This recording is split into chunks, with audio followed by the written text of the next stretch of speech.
C'est le dernier rendez-vous de ces Triathlon Series, direction Londres, la capitale anglaise, pour assister justement à ce 8e et dernier rendez-vous de la saison de triathlon, et que dis-je, de la saison de triathlon du summum de la crème, entre guillemets, Laurent Chopin, c'est-à-dire que là, à l'issue de cette dernière manche de la saison, nous connaîtrons l'identité du champion du monde. Et oui, la crème, comme vous le dites Vincent, la crème anglaise en l'occurrence. Hier, on a eu un très très beau spectacle et aujourd'hui, ça va être le cas avec deux grands favoris, les deux frères Brandly bien sûr. Mais une course hier chez les dames qui nous a réservé énormément de surprises. Et sur ce parcours, nous sommes dans quasiment les mêmes configurations. À ceci près que là, il ne pleut pas, mais le parcours est encore humide et il ne fait pas chaud. Donc ça va être une course 70-69 au départ, une course intéressante et 4 Français. Allez, on attend le départ. Et ça part dans la foulée. C'est parti donc pour ce dernier rendez-vous. Je vous le disais, le 8e de la saison. Classique, format M, 1500 mètres de natation, 40 km à vélo et enfin 10 km à pied pour en terminer. Mais ce sont les distances qui ne sont pas véritablement les informations les plus intéressantes. Mais c'est plus l'évolution du classement tout au long de ce dernier rendez-vous, Laurent, qui va au gré justement de ces hectomètres, de ces transitions, nous informer préalablement et au gré de la compétition du classement éventuel que nous serons capables d'enregistrer d'ici une poignée de minutes. Allez, une longue poignée de minutes parce qu'il va falloir compter 1h45 de course à mon avis. Et 2h01 hier pour les filles, donc oui, peut-être un petit peu plus des 1h50 et un départ très rapide et il m'a semblé reconnaître Aurélien Raphaël là sur la pointe qui est à gauche de votre écran. À souligner la présence de 4 Non, Français. c'est un russe, c'est Polianski. 4 Français d'abord. Et Aurélien, voilà, qui est juste dans son battement. Et alors, hier, on avait vu, présentez-nous les Français, oui. Et après un petit point technique. On n'a pas d'urgence, les Français donc présents, Laurent Vidal, dossard numéro 8, numéro 12, Aurélien Raphaël, dont vous parliez à l'instant, numéro 16, Vincent Louis, et numéro 60, un numéro que vous connaissez et pour cause, Laurent, Davidos, c'est la première apparition, ce sera la seule apparition. C'est Varga devant, c'est Varga bien sûr, le récent champion du monde d'aquathlon, et qui a l'habitude de faire de très très gros départs. Et donc hier sur la course des filles, on avait vu que la trajectoire, c'est-à-dire quand les athlètes étaient positionnés sur la gauche du ponton, n'était pas forcément la meilleure parce que un peu coincé au niveau de la bouée. On a vu Varga et Aurélien Raphaël qui sont partis beaucoup plus au centre et qui a priori ont une trajectoire qui va être meilleure. Les Brandly et Gomez sont complètement sur la droite. Ça risque d'être problématique. En tout cas, pour l'instant, ce qu'on peut souligner, Laurent, c'est que c'est parti quand même très très vite parce qu'on a vu que Aurélien Raphaël avait fait le choix d'assister, enfin du moins d'essayer de rester dans les pieds de Varga. Ils n'ont pas le choix. Il n'a pas le choix. Les bons pieds.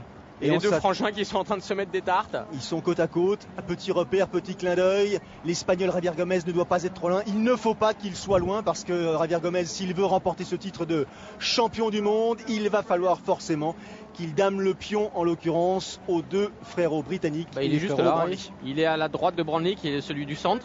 Alors Brandly respire à gauche, Jonathan, et Alistair respire à droite. Regardez la différence, déjà le rythme imprimé par Varga et Raphaël dans ses pieds. Donc, derrière ça veut dire que les trois qui sont de front dans le sillage de Varga et Raphaël sont Gomez, Brandly. Donc ils ne vont pas être trop serrés à la bouée, ça va se resserrer un tout petit peu, mais ils vont pouvoir passer assez confortablement. Par contre, le rythme de Richard Varga est effréné et on connaît les qualités de nageur d'Aurélien. Il a raison de prendre les pieds. C'est une bonne chose. Voilà, les Brandly vont passer en 2e et 3e position avec Gomez. Donc ils vont passer la bouée. Voilà, les voilà. Ça frotte un petit peu. Dossard-20. Qui est le Dossard-20? Ça doit être un russe a priori. Et non, c'est Alexandre Fabian. Intéressant, Italien. Gros rouleur aussi. On parlait tout à l'heure de l'importance de ce là, rendez-vous. Regardez la densité, regardez l'impact, regardez la bagarre effectivement à la première bouée. On parlait de l'importance du rendez-vous, Laurent, parce qu'il n'y a que 120 points qui séparent les 3 premiers au classement général. Oui. Il y a 1200 points attribués aux vainqueurs de cette étape. Autant dire que tout reste à faire, même pour ceux qui sont moins bien classés, légèrement en retrait.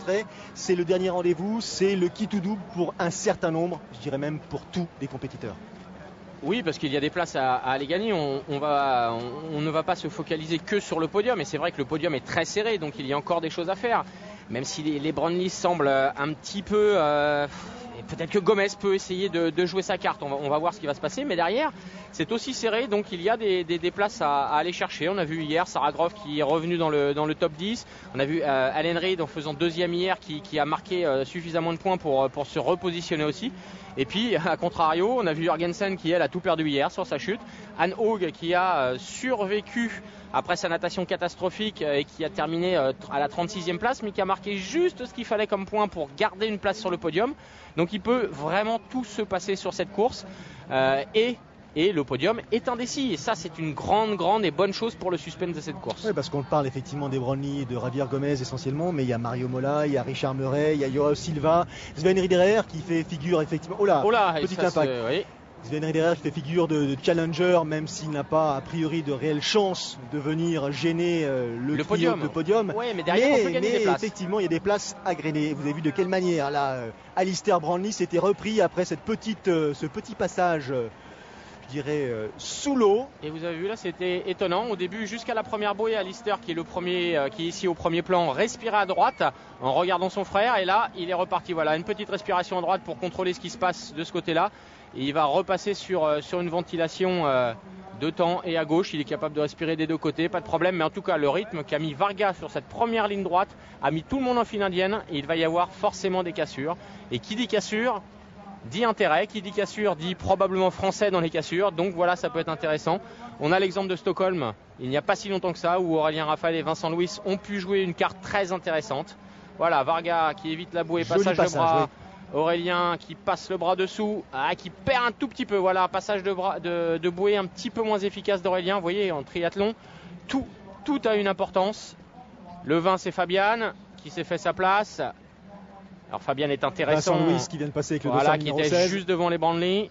Donc Fabian est intéressant bien sûr, parce qu'on sait que s'il y a une cassure, c'est aussi quelqu'un qui est capable de rouler.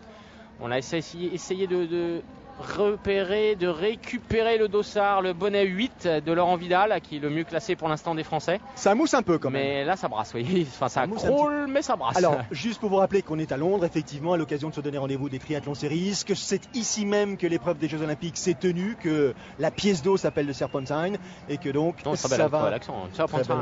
Et qu'après tout ce beau petit monde va partir rouler dans Hyde Park, sortir et aller faire un petit tour sympa. Là, au premier plan, Gomez qui est lâché, il est quasiment dans la cassure. Là, et regardez, il y a une cassure à bord de la 10e position, et il est là. Il a mal vécu le passage de la première et deuxième bouée, apparemment. Il a été un petit peu enfermé. C'est étonnant, puisque sur le premier bout droit, il était vraiment côte-côte avec Jonathan Brandly, que lui est passé. Mais vous voyez, le triathlon et surtout la partie natation se joue à pas grand-chose. C'est les détails qui font la différence au plus haut niveau, et là, c'en est un. Pas facile de respirer là quand on est coincé au milieu. Vous avez dit pingouin, albatros, c'est impressionnant. Les ailes de l'albatros avec les nageoires du pingouin. Personne ne veut lâcher l'affaire. Par contre, Varga, oui, lui, il lâche. Il est en train de lâcher tout le monde, mais c'est son habitude. Ça y est, en l'espace d'une 200 mètres, il a pris 2 longueurs d'avance sans doute sur Aurélien Rafale, ses poursuivants, et là on s'apprête surtout eux d'ailleurs, à sortir de l'eau pour une petite Australienne. Vous ça va, moi ça va, là je respire tranquillement, mais là une vraie cassure. Deuxième cassure derrière, on le voit là. La première on va pas la compter puisqu'il est seul. Maintenant l'intérêt, alors à chaque fois on se dit mais pourquoi il se met au taquet pour lâcher alors qu'il va être tout seul et qu'il va forcément attendre. La différence c'est que lui, en nageant à cette vitesse là, impose un tempo que les autres derrière sont obligés d'essayer de tenir. Ils ne peuvent pas se permettre de sortir à 45 secondes, et donc ça rehausse le niveau de tout le monde et ça crée cette cassure aux abords de la 2, 4, 6, 8, 12e place là. Voilà, là il y a une vraie cassure. Maintenant au passage de la bouée, a priori c'est Gomez là qui passe la bouée, qui est en train de se détacher du groupe de chasse et qui rentre dans les pieds sur la bouée. Alors là c'est intéressant, il a fait un effort, vous avez vu, sur une dizaine de mètres, et il recolle le groupe. Il essaye tout du moins. Il en a les moyens. J'ai l'impression que c'est le seul endroit de la compétition, la natation, que les Brownlee n'arrivent pas encore à complètement dominer, parce que pour ce qui concerne le vélo et la course à pied, en général ce sont eux qui imposent leur rythme, leur tempo, qui dictent leur loi. Mais en natation, il y a encore un petit Varga qui régulièrement arrive à sortir devant tout le monde. Allez, la fameuse sortie d'eau. Vous voulez pas en plus qu'ils sortent avec 30 secondes d'avance tout seul, et puis qu'ils s'en aillent en vélo, et puis qu'ils sont pas loin de le faire quand même. Il va toujours y avoir un Français ou deux. Parce qu'on a une belle tradition de nageurs en triathlon. On va se souvenir du temps jadis de Fred Bello, Stéphane Poula, les frères Vignet. Allez, sortie de l'eau, premier tour Richard Varga pour l'instant. Un petit coup d'œil, ils sont là, mais il y a une petite cassure. 8-21, 8-25 pour les poursuivants. On a vu Fabian, on a vu le frère. On a aperçu Aurélien Rafale qui vient juste de passer. Robert Gomez là vient de sortir. Voilà, c'est lui qui a fait l'effort à la bouée, c'est bien ce qu'on avait vu. Vincent est là, Justus, intéressant. Attention, regardez Javier Gomez, la cassure elle est juste derrière lui. David là qui sort, qui a un petit peu de mal. David, c'est son premier et seul rendez-vous cette saison. Il souffle beaucoup David, mais c'est vrai que ça va être compliqué. Par contre, aucun Russe aucun russe, alors que ce sont d'excellents nageurs. On a vu Polianski, mais il est passé à plus de 20 secondes. Laurent Vidal à droite, là, qui vient de replonger. Ah, Laurent est déjà un petit peu, regardez, Vassiliev, c'est Denis, mais Ivan n'est pas sur le devant de la course. Tout s'est joué, en tout cas, sur le départ de Varga et probablement sur le positionnement du ponton. Enfin, pas le positionnement en soi du ponton, mais le positionnement sur le ponton. On va respirer un petit peu parce que c'est parti effectivement très vite. Et pour l'instant, Varga continue à mener ce rythme fou. Derrière, on essaye de tenir tant bien que mal. Dossard 14 légèrement derrière, c'est David McNamee. Il a une petite réserve, Varga, donc il peut se permettre de contrôler. Alors ça c'est un gros plan. Alistair qui croise avec le Dossard 18. Dimitri Polianski. Petit geste amical, on dira. En mélange. Une maille à l'endroit, une maille à l'envers. En tout cas, ça le évolue, tempo Laurent. de Varga est en train de mettre tout le monde d'accord. Mais c'est Gomez qui a réussi. En deuxième position, il arrive à revenir dans les pieds de Varga, semble-t-il, enfin plus ou moins, ne pas se laisser distancer. Il y a un cône qui se dessine légèrement en retrait. Et derrière, tout le reste, on essaye de survivre exactement. Et par contre, la cassure qu'il y avait à la bouée avant le demi-tour là-bas est beaucoup moins nette. Beaucoup moins nette maintenant. Il faut que Varga continue à mettre un gros tempo, éventuellement qu'il soit relayé par McNamee s'il le peut, de manière à continuer à mettre la pression et à écrémer Jonathan, le champion du monde en titre. Respiration de temps à gauche, il a l'air de contrôler. Il a l'air de contrôler. Très belle natation, très belle nage. Regardez, c'est puissant, c'est régulier, c'est sans se poser de questions.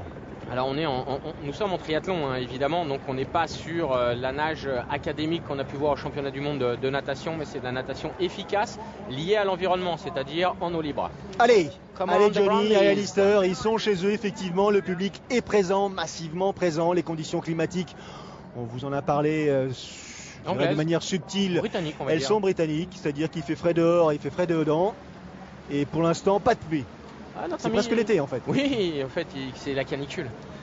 Notre ami caméraman nous a vu assis sur une chaise dans le Zodiac là. Faut pas que ça se coûte trop quand même. Hein. Mais en tout cas, cette natation va marquer certains organismes. Alors pas les Brownlee évidemment, mais il va falloir voir comment Gomez va sortir de l'eau car il a été obligé de faire un effort conséquent pour recoller. Et puis tous ceux qui sont à la limite. Mais regardez, voilà, c'est reparti. Cassure derrière les pieds de McNamee. Tout le monde en file indienne à la bouée quasiment. Davido s'est sorti lui à 27 secondes du premier. Et il a l'habitude d'être un peu plus devant, mais voilà, c'est son retour à la compétition. Retour à la compétition qui s'est fait officiellement il y a quelques semaines à l'occasion du triathlon des Gorges de l'Ardèche, ça n'a rien à voir, mais il faisait justement une petite apparition, ça lui a effectivement réussi puisqu'il est monté sur la plus haute marche du podium et David nous disait à cette époque-là qu'il avait pris le temps pour se régénérer, pour souffler, pour après cette année olympique, absorber un tout petit peu les efforts qu'il avait dû consentir et donc là il a tout misé, sa saison va se résumer à cette apparition.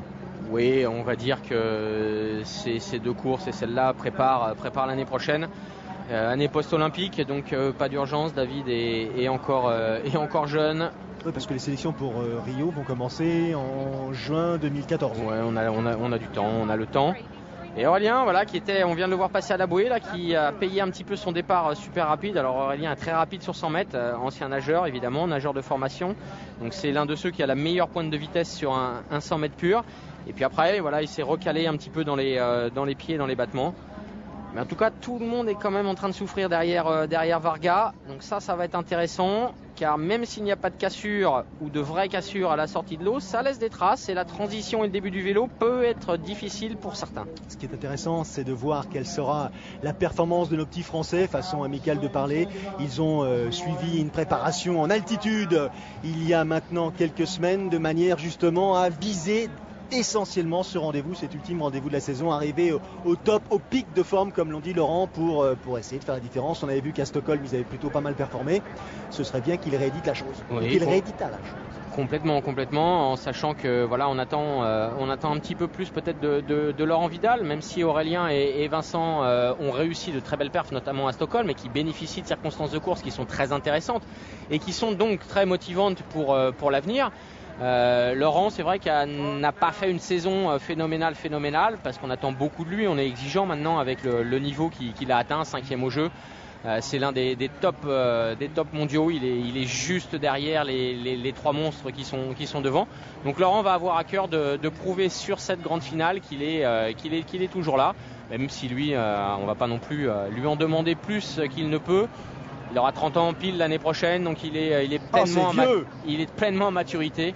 Donc voilà, avec le rebond sur les Jeux Olympiques de Rio à venir. Mais vous savez, rester au plus haut niveau, à la fois physiquement et mentalement, ça demande énormément d'énergie, et c'est ça la gestion d'une carrière de haut niveau. C'est fait de pics, de récup, et c'est forcément quelque chose qu'il faut savoir gérer. D'autant que derrière, la génération à suivre, ils ont pas mal ils ont l'air de bien se débrouiller, parce qu'entre Pierre Lecor et Dorian Coninx, tous deux champions du monde, junior 23 et junior, oui. Ils n'ont pas intérêt à s'endormir, mais c'est ça aussi qui fait qu'ils vont essayer de rester au niveau. Ce qui est intéressant, c'est quand on a 30 piges et que le minot de 20 ans, il est en train d'essayer de vous dire maintenant tu vas prendre la porte et puis tu vas dégager. Sauf que on peut essayer de se battre. C'est un petit peu ce qu'il a manqué il y a quelques années au triathlon français, justement, d'avoir des jeunes qui poussent les anciens. C'est le principe même, hein. La jeune génération doit pousser la plus vieille génération vers la sortie. D'accord, fermez la porte Laurent parce que ça pousse derrière. Eh oui, on sait jamais. Enfin, allez, revenons à la compète. La jeune génération, fait longtemps qu'elle m'a poussé. Toujours Varga. 4 devant, une petite cassure, ensuite un groupe un peu plus compact, mais il peut, grâce à la transition et peut-être sur le premier kilomètre vélo, se passer des choses. Il va se passer des choses. Pour l'instant, en natation, il devrait plus se passer grand-chose parce que la file indienne est vraiment en file indienne. Ah, et là, pour certains, l'élastique est quand même bien tendu. Hein. Et Varga a encore un petit peu de réserve. Il doit y avoir quelques battements là, il doit y avoir quelques poumons un peu brûlants. Et notamment si celui de Javier Gomez. Bah oui, parce que lui, il a été obligé de faire un effort conséquent. Et regardez où il est.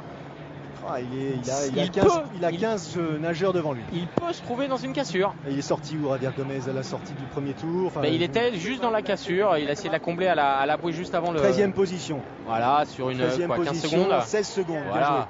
C'est pas grand chose, mais ça peut être rédhibitoire si il se passe quelque chose à la transition. Allez, à suivre, 40 km à vélo, 7 tours à effectuer. Un parcours, mais alors plat comme la main, sans aucune petite relance, un tout petit coup de cul, mais qui n'est avec un virage derrière qui, si le sol est un petit peu glissant, peut réserver quelques surprises. Ouais, c'est ça, la difficulté du parcours, c'est sa technicité. technicité. Mais c'est surtout les relances permanentes, ça tourne énormément. Allez, la sortie de l'eau, c'est imminent. Il est en tête depuis sa dernière mise à l'eau ici à l'occasion de ce dernier rendez-vous de Triathlon Series. Les filles étaient sorties en 19-0 quelque chose, 19-10. Là, ça va sortir en 17 minutes. 2 minutes, c'est assez conséquent. Ça veut dire que les garçons ont mis une pression énorme, et notamment Varga sur cette partie natation. Richard Varga, 17 minutes tout rond, la sortie de l'eau. Direction l'aire de transition. Deuxième position. McNamee, Aaron Roy. Ah oui, c'était Aaron Roy. Ah, on a japonais, ce serait petite glissade. J'ai glissé, chef. Tayama, Schumann. Aurélien Raphaël qui sort à l'instant, gros plan devant vous. On a vu Fabian, Tony Dodds. Allez, on perd pas de temps, on va directement dans l'aire de transition, récupérer son deux roues comme on dit. Gomez, 19 secondes. Vous voyez, il avait perdu 16 secondes dans le premier tour, il en a perdu que 3 dans le deuxième. Raphaël, il est sorti à 15 secondes. Aurélien Raphaël, Vincent Louis, il est à 20 secondes. Regardez les écarts, Polianski, Justus. C'est un petit peu plus loin. Là, il peut y avoir quelque chose. Davidos, 35 secondes en 21e position. Allez, on suit en gros plan Alistair Brownlee. Mais vous voyez, Vincent, c'est ça la grosse différence. On a quand même commenté nombre de Coupes du Monde où les 30 premiers se tenaient en 30 secondes. Là, le 23e est déjà à 47 secondes et on a le plus haut niveau mondial. Nous sommes sur la finale. Ça veut dire que devant, ça nageait extrêmement vite. Le 30e va être à 1 minute. C'est-à-dire le double quasiment de d'habitude.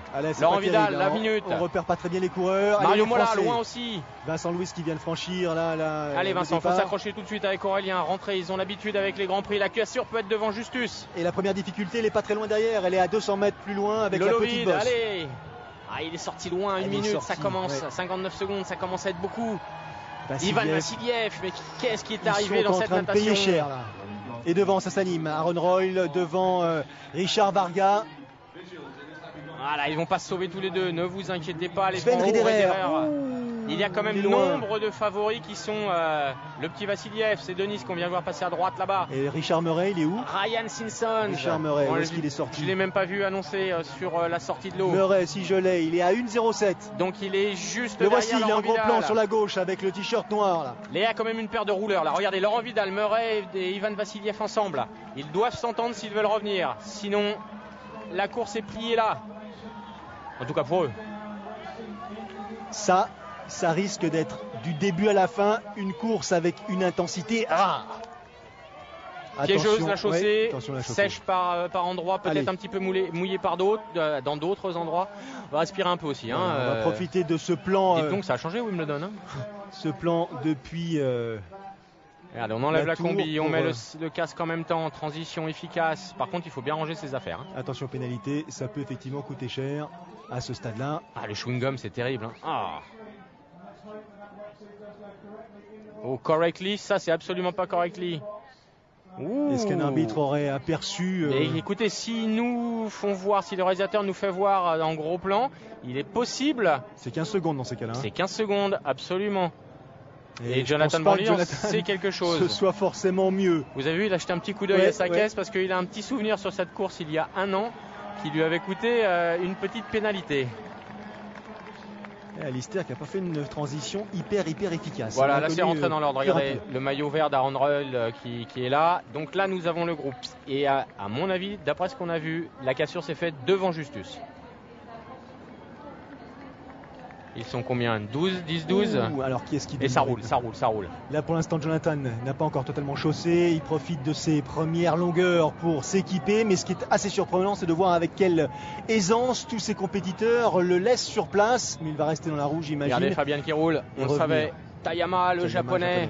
Alors, est-ce que nos Français sont là? Alors, il faut qu'ils soient là. Les deux frères sont réunis. Ça y est, ça n'a pas pris de temps. Et regardez ce que Jonathan Alistair plutôt, qui me fait mentir sur le moment. Il prend, une fois que les chaussures sont bien clipsées, l'initiative. 2, 4, 6, 8, 9. Les voici. Les voilà, allez, il faut recoller tout de suite.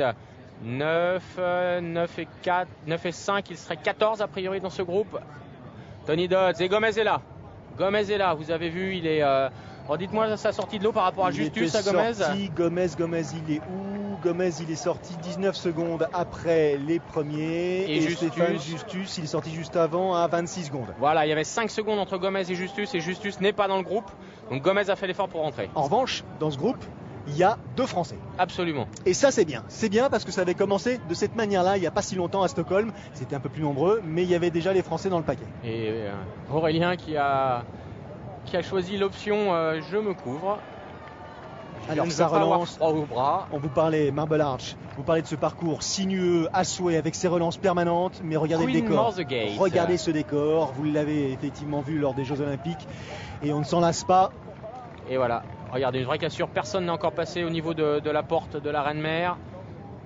Et là ça va rouler, ils ont tous intérêt à rouler. Droit vers Buckingham. À la limite, les deux qui n'auraient pas intérêt à rouler, mais on sait qu'ils vont rouler, c'est les deux Brandly, puisqu'ils sont assez sereins. Toujours est-il que là, tout le monde a intérêt à collaborer, puisqu'il y a nombre de favoris, ou en tout cas nombre de candidats aux places d'honneur dans le groupe qui est derrière. On a fait le calcul, Laurent, un peu plus tôt. Pour que Javier Gomez monte sur la plus haute marge du podium, il faut que les Brandly fassent 2 et 3, c'est-à-dire mais dans un certain ordre. Jonathan fasse 2 et qu'Alistair fasse 3. Voilà, c'est le seul mois, ou plus loin évidemment. Ou plus loin, bien sûr. Mais il a encore une chance de pouvoir gagner. Pas mal la petite cour là. Vous croyez que la reine est venue à son balcon? Elle est à son balcon, j'en suis sûr. Toute la famille est là. Wilson qui est là, Stéphane Justus, il est là encore. Et voilà, oui, ça doit être le groupe de chasse, ça, Vincent. Oui, c'est le groupe effectivement. C'est le groupe de chasse parce que c'est voilà. un tout petit groupe, un groupe éto. Et ils sont pas beaucoup. Polianski, on a l'impression qu'il a son vélo qui est un petit peu grand pour lui. Et oui, ce sont même les groupes de chasse ne se sont pas regroupés encore derrière. Les écarts. Alors est-ce qu'on va réussir à situer? C'est loin déjà, regardez. Ils sont que 5, 6 derrière. Il y a quoi? Il y a 150, il y a 225 mètres. Ah oui, il doit y avoir 25 secondes, 25-30 secondes. Et là, voilà toute la technicité de ce parcours. Et les Brandly n'y sont pas étrangers à ce mouvement parce que la seule technique, la seule stratégie qui vaille, c'est effectivement celle qui consiste à prendre l'ascendant sur ses rivaux immédiats. Et depuis le début de la saison, à chaque fois qu'ils participent à une épreuve, les Brandly donnent le tempo. Qui est ce monsieur tout seul? 2 coureurs isolés et ensuite un gros groupe. Donc ça veut dire que la chasse derrière va avoir du mal à s'organiser, ce qui va être tout bénef pour la tête de course. Allez, on va profiter de ce premier tour sur ce parcours magique ici à Londres. On va marquer une petite pause et on revient dans une poignée de secondes pour vivre la suite de ce dernier rendez-vous des Triathlon Series. A tout de suite. Nous sommes dans le troisième tour de ce parcours cycliste qui en compte 7 au total. Et depuis le début, vraiment, les Brownlee pour l'instant ont pris la mesure de l'initiative et c'est l'attitude de Gomez qui est un peu effectivement, mais c'est récent, c'est-à-dire qu'au début il s'est placé, il a sans doute aussi cherché à récupérer un petit peu parce qu'il est sorti de l'eau avec quelques secondes et là il trouve son rythme. Et est-ce que c'est une information que les Brownlee doivent prendre comme étant je dirais inquiétante, ou est-ce qu'au contraire ils attendaient justement l'attitude de Gomez pour favoriser Croyez-vous honnêtement que les Brownlee soient inquiets de quoi que ce soit? Je ne pense pas. Non, mais ce que je veux dire, c'est que l'attitude de Gomez, il pourrait très bien se dire, je vais prendre 0 relais, je vais laisser bosser les autres de manière à m'économiser un tant soit peu en course à pied pour peut-être éventuellement rivaliser avec Jonathan et Alistair. Mais là, il fait partie des 3 meilleurs mondiaux. Un coup il est deuxième, un coup il est troisième. L'année dernière il a été gagné à Auckland devant Jonathan au sprint. Et il collabore. Il s'impose aussi comme l'un des favoris. Il s'impose aussi comme l'un des patrons de ce groupe. Il est numéro 2, numéro 3 mondial. Je collabore aussi. Je vais pas me mettre derrière en attendant que ça se passe. Je vous fais voir que je suis là aussi.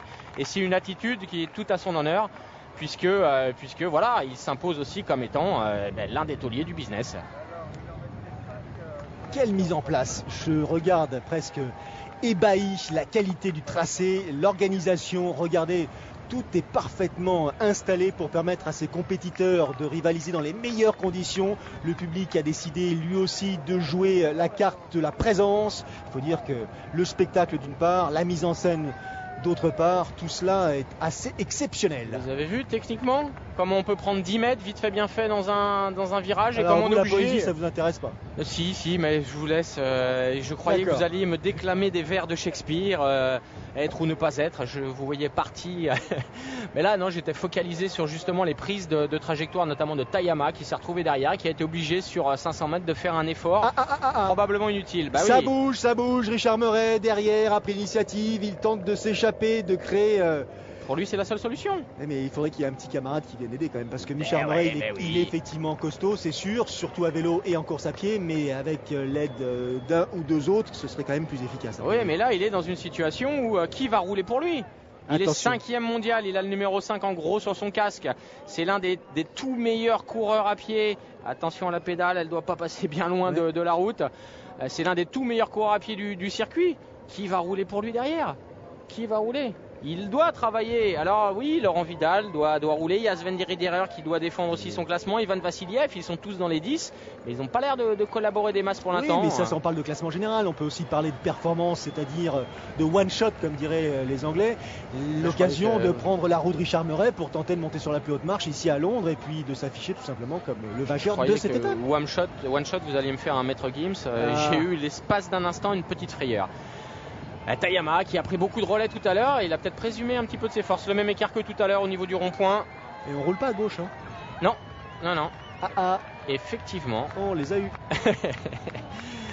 Et le groupe qui est toujours bien organisé, l'écart est sensiblement le même, donc il va probablement se stabiliser aux abords des 40-45 secondes. Et c'est vrai, Murray se trouve dans une position très très inconfortable.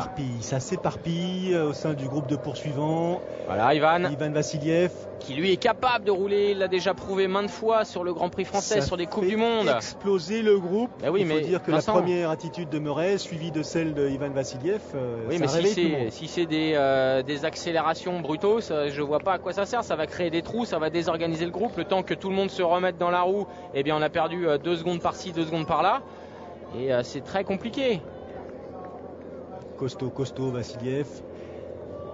Derrière. Ça, c'est pas derrière en l'occurrence, c'est devant. On retrouve. Oh là, on a baissé un petit peu effectivement le rythme. Bizarre. Peut-être que les Brownlee ont décidé de se dire on fait tout le boulot. Maintenant, faites-nous voir que vous êtes capable. Sinon, on arrête de rouler. Tant pis pour vous. Allez, retour. On va être rejoints. Nous, on sait courir. Vous avez un petit peu plus de mal. Ça peut être compliqué pour tout le monde. C'est juste le temps de quelques virages et de quelques relances, a priori. Retour dans ce poumon vert. Attention aux petites cassures, l'air de rien. Qu'est-ce qui se passe? Ça bouge, ça commence à bouger là. Je vous rappelle qu'on est dans le 3e tour. Faut rester vigilant. De ce parcours cycliste.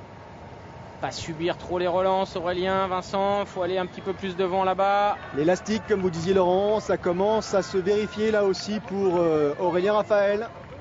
Même s'il a l'air encore assez facile. Voilà, Gomez qui est Alistair Brownlee. Voilà, ils ont repris les commandes.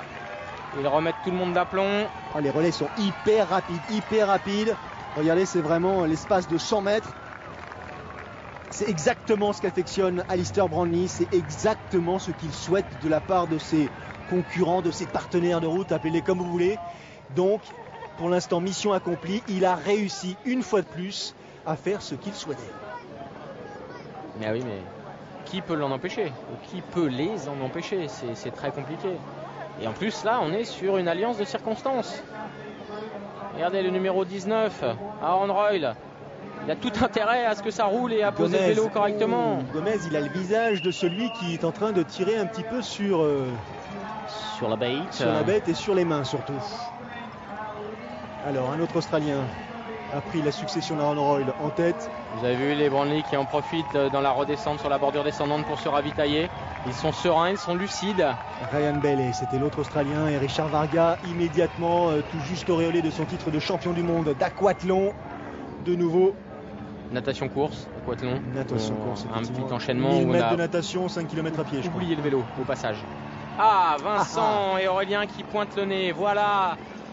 Allez les garçons, c'est une bonne chose, faites voir que vous êtes là. C'est bon signe, c'est ce qu'il faut dire.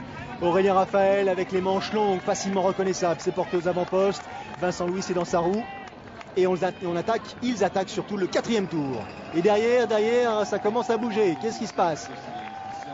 Ça doit râler aussi un petit peu derrière. Ça doit commencer derrière. à chauffer effectivement dans les rangs. Et ils sont 13 devant. Tout à l'heure, il comptait 46 secondes d'avance sur le groupe de poursuivants. Ça rappelle des choses, 13. Il n'y a pas de Dossard 13. Hein. Non, il n'y a pas de Dossard 13. Absolument.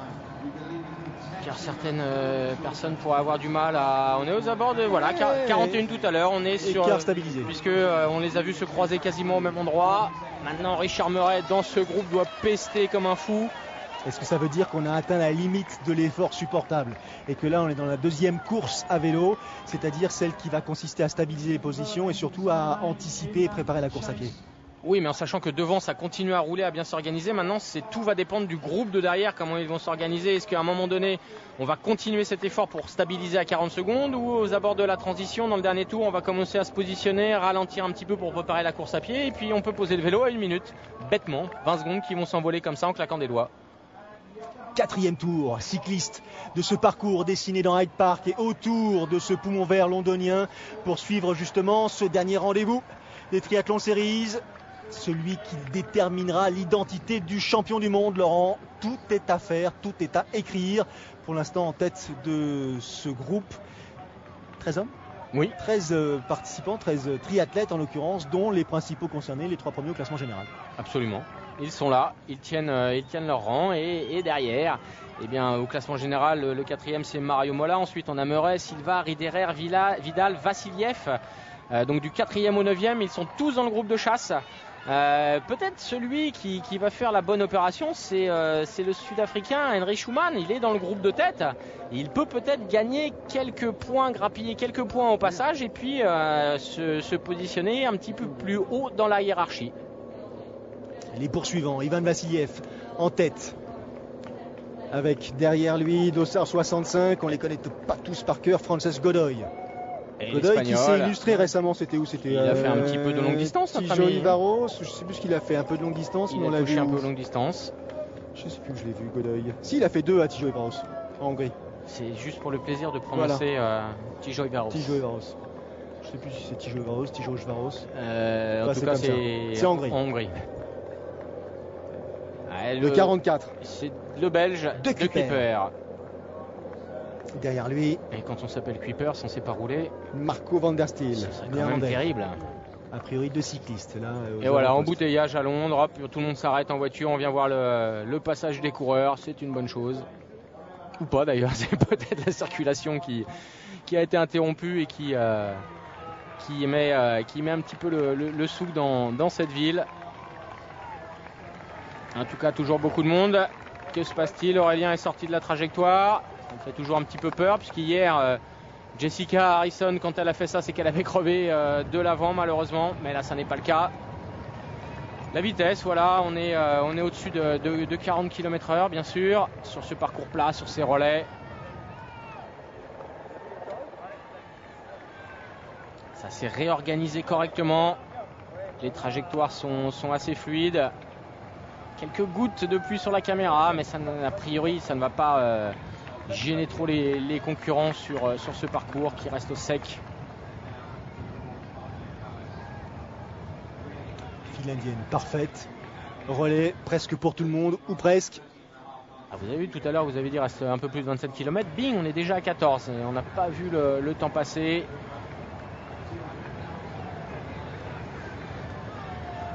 Mario Mola. Oh, Mario Mola, qu'est-ce qui se passe avec Mario Mola? Il est où Mario Mola? Il est loin. Où est-ce qu'il se situe? Mario Mola, il était à 42 secondes dans le groupe, effectivement, légèrement en retrait. Ah, il y en a beaucoup qui se sont fait piéger, il y a eu la cassure, mais le pire, ça doit être Justus. Parce que lui, il a vu le groupe de tête partir juste devant lui. Et il n'a pas pu avoir le petit coup de rein suffisamment intéressant pour pouvoir les rattraper. Alors dans ce groupe de tête, on va essayer de les détailler. On sait qu'il y a deux Français, Vincent Louis, il y a Aurélien Raphaël, il y a les deux frères Brandley, ça tombe bien, ils sont à l'image. Javier Gomez juste devant. Il y a deux Australiens, Bailey et l'autre, je vais le retrouver, j'ai oublié son nom, c'est Aaron Royle. Il nous reste aussi Varga, Dmitri Poliansky, Alexandre Fabian, Tayama Hirokatsu le japonais, qui a bénéficié de sa belle natation. Dodds, et regardez, on est toujours au niveau de ce rond-point, c'est un point de repère facile. Ah, il nous facilite le travail, hein. On est toujours. Ah, par rapport au tour précédent, il y a peut-être un cône et demi. D'accord. C'est ça. Vous avez compté Ils ont perdu un petit peu de temps. C'est le Yukon Cone. Oh, attends, ça bouge devant, ça bouge.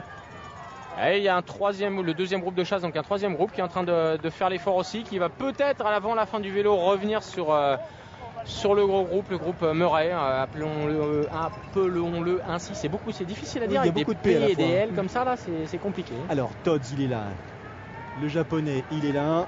Il y en a un qui m'embête. Il y en a un qui vous embête. C'est McNamee. Celui qui a le. Non, il n'est pas là, McNamee. C'est celui qui est ITU, là, ça m'embête. Ah, on va le trouver. Dodds, Fabian, Varga, Raphaël, Schumann, il est là. Oui. Tayama, Bailey, Poliansky, Gomez, Brandley, Royle.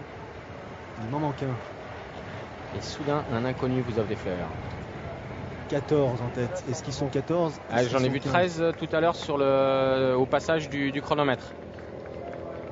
Alors... Non, McNamee, il est là, regardez. Il est dans le groupe de chasse. C'est le SAR 14 avec Murray. McNamee, effectivement, il est en retrait, pardon. Donc on a dû le citer tout à l'heure. J'ai pas effectivement vérifié si c'était Tony Dodds ou si c'était Dodds est là, il n'y a pas de problème, on l'a vu avec sa combinaison néo-zélandaise. Allez, Murray à la relance. On a beaucoup vu Vassiliev rouler, beaucoup Murray. McNamee essaye d'organiser la chasse, mais voilà, regardez les groupes derrière là-bas, c'est en train de rentrer. Ça rentre. C'est en train de revenir. Et plus ils vont être nombreux, plus ça va être compliqué. Regardez l'attitude de Richard Murray avec le t-shirt noir sur les épaules, un petit peu à l'identique de ce que nous avons vécu un peu plus tôt dans le groupe de tête, c'est-à-dire un petit peu d'autorité pour organiser tout ça. Hein. Il a l'air d'en avoir un tout petit peu moins qu'Alistair, visiblement. Alors, pour l'instant, lui, il s'amuse. Il fait l'élastique volontairement. Bah oui, il va pas passe devant, il va derrière. Un petit peu le chien de berger, en quelque sorte. Il demande, t'as besoin de rien, un petit café. Tu veux que je porte Ton eau n'est pas trop lourde. Il n'y a personne ne porte. Ah si, lui, il a une petite gourde, en l'occurrence, derrière.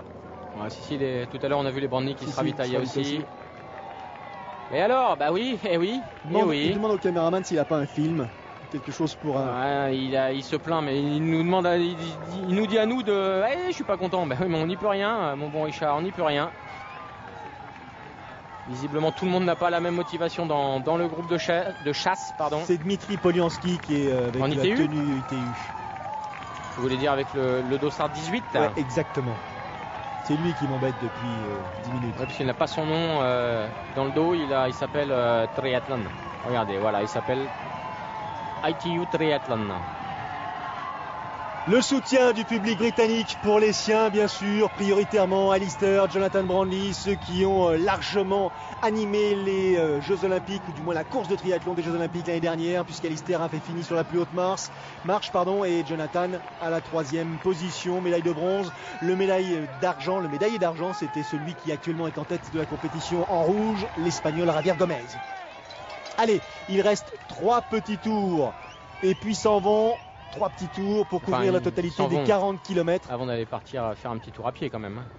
Et derrière, pour l'instant, pas tellement d'évolution pour ce qui concerne les poursuivants. On va évaluer ça tout de suite. Attention à ces mouvements là, latéraux et brutaux qui peuvent créer le petit incident. McNamee, Vassiliev, Murray. Les Français sont calés là-bas. On voit Laurent Vidal sur la droite de l'écran. Il doit y avoir David est aussi. Juste à ses côtés. 33 secondes. On réduit l'écart. Tranquillement. Légèrement. Hop là, est-ce que la pluie ferait son apparition par hasard? Ce serait bien qu'elle l'attende au moins la fin du vélo. On n'est pas assombri largement, du moins en altitude. Les images proposées depuis l'hélicoptère là sont pas tout à fait de la même. Oh là, si, ça y est, ça tombe. C'est parti. Franchement, les parapluies sont sortis. Le pigeon a eu chaud aux plumes. Regardez le visage de Javier Gomez, dossard numéro 3. Volontaire. Par contre, vous avez vu le visage d'Edo Brownlee, d'un relâchement et d'une sérénité, d'une lucidité. On va profiter de cette belle image au ralenti pour marquer une petite pause. La dernière, c'est promis, revenir dans une poignée de secondes ici à Londres, suivre la fin de cette épreuve, cette dernière épreuve des triathlons séries. A tout de suite. Superbe image, très très belle image de ce petit fortin, va-t-on l'appeler? Un fortin. Ce petit fortin, Buckingham Palace, oui, ici donc, qui borde Hyde Park. C'est modeste. Et qui permet à l'occasion de ce dernier rendez-vous des triathlons séries de si on met nos économies en commun, donner des écarts précis, ne serait-ce que d'un point de vue visuel, et c'est tant mieux. Ça permet justement de suivre avec toute facilité la progression de ces différents groupes. Remettez-nous l'image d'hélicoptère, please. Car là, nous avons nos points de repère. Vous avez compté. Ils ont regagné un petit peu de temps, le groupe de chasse. C'est passé en dessous des 30 secondes. Et oui. Là, c'est la queue du groupe qui est au niveau de la tête tout à l'heure. Donc, on a la longueur du groupe de chasse qui est... Au tour suivant, peut-être qu'ils seront dans le même mouvement. C'est-à-dire qu'ils auront effectivement gagné cette longueur sur la gauche, cette largeur plutôt. Ah, mais ils l'ont vu puisqu'ils se sont croisés. Donc, le groupe de tête, c'est exactement où en est la chasse. Ça couine derrière, là, Polianski. Ça gratte du côté de René Raphaël. Il se détend un petit peu. Et devant, c'est toujours aussi dense, toujours aussi rythmé, toujours aussi... se dégage de ce groupe dans le groupe une intensité assez, je dirais, palpable. C'est très sonore en plus. Gomez, l'Espagnol. Tunique rouge. Regardez, 25 secondes. Et ils ont perdu 20 secondes dans l'espace de 2 tours. Ouais, et 7 secondes sur ce demi-tour. Est-ce que ça voudrait dire qu'à l'issue du 7e tour, il pourrait y avoir contact? Quasiment jonction. Pourquoi pas? Et même si ça change la donne. Même si dans le dernier tour, le groupe de chasse, il va y avoir du mouvement parce qu'ils vont essayer de se replacer pour vivre une transition tranquille, moins pénible, car ils sont une bonne quarantaine derrière. C'est toujours plus difficile de rentrer dans la zone de transition. C'est d'autant plus difficile que le groupe est important. Takayama, le japonais, qui se refait la cerise à la fin de ce groupe. Il a pas mal bossé, il respire un tout petit peu, il a raison, parce que ce qu'il attend dans quelques minutes, ça va être assez terrible. Alors ceux qui n'ont pas pris beaucoup de relais, là, s'ils font le dernier kilomètre au Brownlee, je pense qu'ils vont prendre une petite soufflante aussi. Allez, dernier. On va bientôt repasser dans la zone de transition. Et ce sera la dernière fois avant de poser pied à terre. Je trouve que les pigeons londoniens prennent beaucoup de risques quand même. Je pense qu'ils n'ont pas évalué la vitesse du peloton et la vitesse du groupe. Aussi bête que ceux de Paris. Quel que soit le nombre de kilomètres effectués, les attitudes sur le visage d'Alistair Brownlee sont quasiment les mêmes d'un tour sur l'autre. C'est-à-dire qu'il grimace. Il a toujours un coup d'œil pour voir ce qui se passe. Et quand c'est pas pour voir, c'est pour engueuler tous les autres. Il est lucide, il est dans le coup là. Il y a 2 Brownlee en fait. Il doit y avoir un Brownlee en course, en compétition, et il doit y avoir un Branly dans la vie de tous les jours. Ah, c'est un peu le principe du très très haut niveau international. Hein. Il faut être compétiteur. Regardez au fond là-bas, Laurent. Derrière, c'est rapproché. On va Ça se peut-être rapproche aux grandement, abords des hein. 20 secondes. Est-ce que c'est petit 1, le groupe de tête qui commence à payer les efforts consentis. Petit 2, le retour du groupe de poursuivants. Ils ont l'air d'être un petit peu mieux organisés. Et comme l'écart n'a pas été au-delà des 40 secondes, et ben les Vassiliev, les Murray, les Mollal, les Laurent Vidal se disent, en faisant un tour et demi, 2 tours, en appuyant vraiment, regardez Riederer qui est dans le coin aussi, et on peut essayer de combler une dizaine, une quinzaine de secondes, et pourquoi pas sur une course à pied un petit peu meilleure. Allez, la cloche, la fameuse cloche de Londres. Ah, je croyais que vous aviez vu une de vos connaissances dans le public. Très bien. Alors, je vais prendre votre nom. Oui, j'ai les noms des meneurs. Ah, on va être sur 25 secondes. Ça va être la même chose, à peu de choses près, 23-24. Là, vous avez aucun mérite, c'est marqué. Oui, bah oui, en même temps. 25 secondes d'écart, 25 secondes. Il y a peu de chances pour qu'il y ait contact d'ici la prochaine transition. Ah, d'autant plus que tout ce joli monde là que nous avons à l'écran va s'exciter un petit peu à l'entrée du parc à vélo. Oh, en parlant de s'exciter un petit peu, devinez qui a pris l'initiative une nouvelle fois. Je vous laisse deviner, ça commence par un A. Vous voulez le prénom. Je croyais qu'il grimaçait. Ah bah il grimace là, il adore. Il adore. En fait c'est une façon d'exprimer sa joie, sa satisfaction. Alistair Branly, deuxième fois, deuxième initiative, deuxième tentative d'échapper. Est-ce que celle-ci sera la bonne? Derrière c'est toujours le même. Javier Gomez d'Espagnol, autant lors de la première échappée ou tentative d'échappée d'Alistair Branly, il avait repris rapidement la roue de son rival. Autant là, ça a l'air de coincer un petit peu. C'est une tactique pour le faire travailler, en tout cas pour faire travailler 2 ou 3 concurrents, si on peut dire ça, dans ce groupe. Et, ou alors il a envie de poser le vélo tout seul. C'est ce qu'il va faire. Oui, je suis pas sûr quand même. Mais est-ce qu'il a envie d'autre chose? Non, je pense pas. Donc ça se passe comme ça. C'est tout simplement à l'occasion des 3 premiers tours. J'évalue, je rythme, j'élimine, je leur fais faire des efforts qu'ils ne sont pas capables de supporter. Les 2 derniers tours, je prends 1 fois, 2 fois la température du groupe. Je m'échappe dès qu'il est possible. Parce que regardez, c'est encore la même chose que tout à l'heure. Hein. C'est Alistair qui passe quand Jonathan est le premier du groupe. Il y a une cassure, Jonathan ne la comble pas, donc il fait pas l'effort, Jonathan. C'est-à-dire que là. Pourquoi diable ferait-il d'ailleurs? Ah oui, mais enfin bon. C'est pas très fair tout ça, on dirait, mon ami. C'est d'une tactique. Alors est-ce que les tactiques sont fair-play ou pas? Ils sont 2. Il choisit, Jonathan, de plus s'entraîner avec son frangin. Alors, pour s'émanciper. Lequel des deux choisit? Ouais. Et puis là, le frangin prend l'initiative, il joue le rôle du Grégario, c'est pas cool. Pourquoi pas? Ne plus s'entraîner ensemble ne signifie pas ne plus s'entendre. Ça veut dire on choisit des chemins un petit peu différents pour continuer notre progression. Vous avez été diplomate dans une vie antérieure? Oui, aussi, oui. J'étais ambassadeur. Allez, Alistair Branly. Là, l'attitude ne trompe pas. Les avant-bras posés sur le guidon. J'ai pas vu s'il avait un prolongateur. Je crois pas qu'il ait un prolongateur. Il ne l'a pas. Et là, il y a quoi? Il y a 30 mètres d'avance. Qui va travailler derrière? Qui va faire l'effort pour essayer de boucher le trou? Puis, quand bien même on ira le chercher, c'est lui qui court le plus vite. Laissez-le faire. Laissez-le faire. Alors, donnez-nous une impression. Qui revient? Fabian. Alessandro Fabian. Ça peut être. Javier Gomez dans sa roue, c'est sûr. Ça peut être juste. Une réaction d'orgueil, on va pas le laisser poser le vélo tout seul devant, c'est pas possible. Allons-y. Alors, est-ce que ça revient? J'ai l'impression qu'il revient. Ils sont en train de reprendre l'écart. Mais ça va encore laisser des traces, ça c'est sûr. Ça va laisser des traces dans les organismes, ça va commencer à brûler les cuisseaux et la course à pied va être difficile. Vincent Louis, Aurélien Raphaël, il se réserve là. Aurélien est bien resté derrière. Bonne option. Là. Autant Vincent, on l'a vu prendre quelques relais aux abords du 30-35e kilomètre. Du 30e, autant Aurélien est resté derrière. J'espère qu'il n'a pas trop subi les relances et qu'il va pouvoir partir correctement à pied. Sur le Grand Prix national à Sartrouville, il avait fait une belle course à pied à la poursuite des Branly. C'était sur 5 km certes, et il est peut-être un petit peu meilleur sur 5 que sur 10. Mais voilà, il n'a pas fait énormément d'efforts. Maintenant, il ne faut pas qu'il y ait une cassure non plus avant l'entrée du parc à vélo. Et on va voir comment ils vont réagir, comment ils vont réagir, nos deux Français, 4 et 5 à Stockholm. Pourquoi pas? Je suis en train d'essayer d'évaluer l'attitude d'Aurélien. Quand je dis d'évaluer, est-ce qu'il s'agit d'une attitude défensive volontaire qui consiste à se rester, effectivement, à se mettre à l'abri en difficulté. Et où est-ce qu'il s'agit d'une mauvaise, mauvaise passade? Je ne pense pas qu'il a l'expérience de ce genre de situation.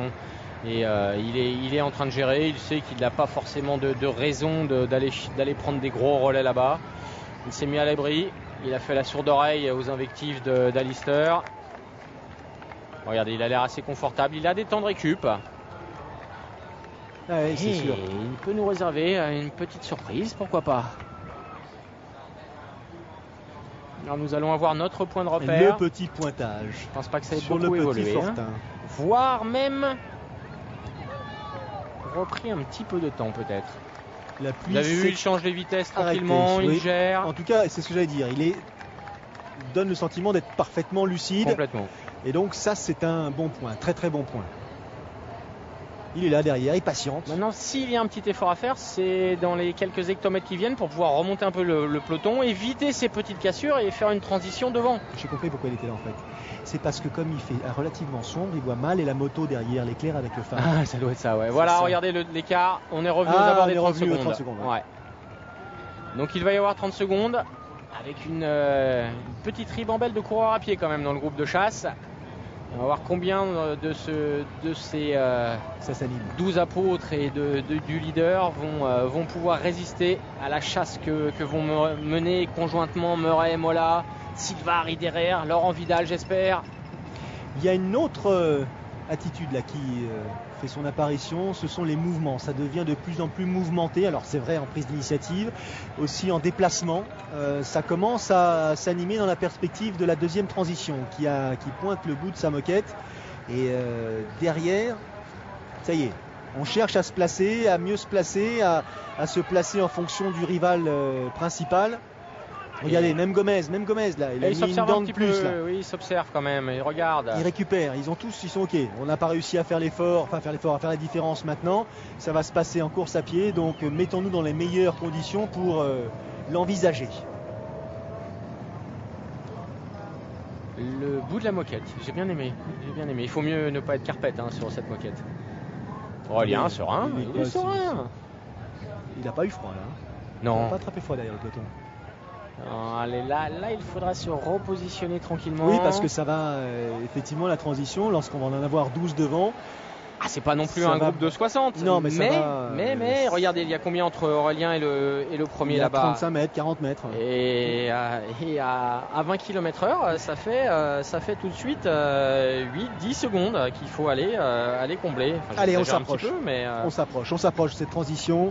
Transition vélo course à pied. À 20 km/h, c'est 9 secondes. Et regardez d'ailleurs l'attitude d'Alister Brandly, elle ne trompe pas. La transition, il faut la faire dans les meilleures conditions. Et regardez la relance, voilà, Aurélien est là-bas dans une cassure. On a vu que Vincent Louis avait fait l'effort pour se recoller.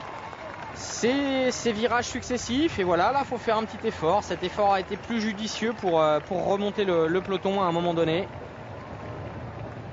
Alister qui... il veut rentrer peut-être le premier de ce groupe, pas sûr. Il n'a pas dégrafé pour l'instant les. On a vu que Gomez est en train de se préparer. Il se place derrière. Le premier à dégrafer, c'est Fabian devant l'Australien. Ça doit être Royle, je crois. C'est Dodds qui a pris un petit écart. Derrière, oui. Avec le t-shirt. Tayama est là. Il a sans doute un problème, il regarde son vélo, il a sans doute un problème technique. Il n'y a aucune raison qu'il se soit fait décrocher comme ça. Alors, on a suivi cette transition. Gomez n'a toujours pas déchaussé. D'autres ont fait un choix différent, notamment Jonathan Brandly. Il a enlevé les scratchs, Gomez, on l'a vu tout à l'heure. Alister, lui non plus, n'a toujours pas déchaussé. Alessandro Fabian, il a fait moite-moite. Non, c'est Vincent Louis qui a fait moite-moite. Une chaussure mise, une chaussure enlevée. C'est un style. C'est un choix. C'est Vincent ou c'est Alessandro? Non, c'est Vincent. Oui. Voilà, Brandly, hop, on enlève le pied gauche. Vincent aussi. Aurélien est déjà prêt. Regardez, Aurélien est déjà prêt. Alister Brandly en gros plan. Jonathan sur la droite. Les Français, Aurélien Raphaël en plein milieu de l'écran et Vincent Louis derrière Jonathan. Ils ont l'air sereins, nos Français, regardez. Vincent ventile un tout petit peu, Aurélien n'a pas l'air de trop ventiler. Qu'est-ce que c'est cette grimace d'Alister? C'est ce que je vous montrais à l'instant. Elle me paraît excessive. Alors, deux infos. Soit c'est effectivement. Vous avez vu sa combinaison? Elle est mieux rangée là. Donc quelqu'un est passé. Uh-huh. Est-ce que vous Non, supputer. je ne suppute Non, je parle pas rien d'aide du extérieure, tout. mais je parlais éventuellement de pénalité. Et On aurait vu. Hier sur Stanford, ils nous l'ont annoncé. Là, c'est plus difficile, Aurélien. Vous voyez ce que je vous avais dit. Effectivement. Et regardez le groupe expliqué. derrière. Alors là, Dodds, attention, Tony, ils arrivent. Vas-y, il va 27 falloir secondes. partir 27 avant secondes. que. Voilà, il a eu la chance. De La retard pour Dodds. superbe- 39 secondes pour le premier du peloton poursuivant. La superbe coiffure sponsorisée par le casque. Allez, Laurent, il est là. Qui prend les choses en main? Jonathan Brandley devant Tayama, devant Where is Alistair? Roy, devant Gomez, devant Varga. Alistair n'est pas là. Pour Fabian, c'est plus Il compliqué. est là-bas, il est loin. Enfin, il est loin. Enfin, il est Il loin. paraît loin. Il est là en retrait en tout cas. Alors, si effectivement, comment s'appelle-t-il? Jonathan. Gagne. devait terminer premier. Eh bien, Que se passerait-il? Eh bien. Il faudrait qu'Alistair finisse au-delà de la 4e place. Au-delà de la 3e peut-être. Non, il faudrait qu'il finisse. Qu'est-ce qu'ils nous disent? 2, c'est ça? Non, il faut le reculer encore un tout petit peu. Car là, Eh oui, il suffit qu'il soit 2e Exactement. pour. Oui, l'écart est largement tellement petit. Et regardez, c'est étonnant. Alistair Brandley, là sur la gauche de votre écran, il a subi, il est en train de subir. Il y a un écart, je dirais presque anormal. Oui, parce que d'habitude, il rentre, il compte très très vite. En revanche, Javier Gomez, il termine premier. Jonathan 2e, Et Alistair 3e, il est champion du monde. Deuxième, il est champion du monde. Et si Jonathan termine deuxième, Vincent, regardez, oh, regardez. il coince terriblement. C'est pas son attitude habituelle. C'est pas la vitesse de défilement du paysage à laquelle il nous a habitués. Alors c'est vrai qu'il a eu un retour de saison, je dirais presque tardif à Kitzbühel, mais il avait impressionné tout le monde. Il Et avait fait le même retour À l'année précédente. Stockholm, ça ne l'a pas trop gêné. Ça l'a pas gêné, Non, mais non, il est là, pas bien, ça il n'a est rien pas à bien. voir. On a l'impression qu'il est dans une bosse. Les autres sont. Qu'est-ce qui se passe? Il a fait un signe. Il a fait un signe à son frère, comme quoi il était. Out. Non, Non. j'ai l'impression qu'il a fait un signe du style je sais pas, ça va pas bien. Aurélien qui est en train de revenir sur lui. Et derrière, regardez la chasse qui est menée. Oh là c'est intéressant parce que le titre de champion du monde il se passe là, il se dispute sous vos yeux, sous nos yeux. Jonathan Brandley en tête de la compétition devant Javier Gomez, devant Aaron Roy l'Australien. En troisième position c'est Dmitry Polianski. Derrière c'est Alessandro Fabian avec la casquette sur le nez et les Français juste en retrait. Oui, on est un petit peu surpris, j'avoue Laurent. Ah oui, mais c'est un petit peu scotché. Le mot surpris est même faible. Aurélien Raphaël, on l'a vu là-bas, est en train de recoller à Alistair. Derrière, la chasse va être énorme avec le groupe Murray. Et que se passe-t-il? On l'a vu grimacer en descendant du vélo. Ce qui se passe, c'est qu'à chaque fois que c'est terminé au sprint entre Jonathan et Javier Gomez, à chaque fois peut-être pas, mais la plupart du temps, Javier est passé devant. L'année dernière en tout cas, à Auckland, sur la grande finale. Donc il est en train de se dire ça. Comme ils se sont croisés, ils ont tous les deux vu que le grand frangin n'était pas forcément au mieux. Regardez, Aurélien va aller le chercher et sans doute le déposer. 3 tours à effectuer à pied. Ceci dit, j'ai l'impression qu'il s'est remis un petit peu d'aplomb. On a l'impression que sa foulée est un tout petit peu plus dynamique. Maintenant, il a 80 mètres de retard. 12 secondes, regardez. 12 secondes, 9 secondes, je vous ai dit, à 20 km/h, c'est 50 mètres. Allez, ça y est, l'histoire est en marche. Dans les, je dirais, aux deux extrémités de ce peloton, puisque à l'arrière de ce peloton, Alistair Brandley et Aurélien Raphaël, je dirais presque, ferment la marche. Et devant, c'est Jonathan Brandley, le frère, le plus jeune des deux frères.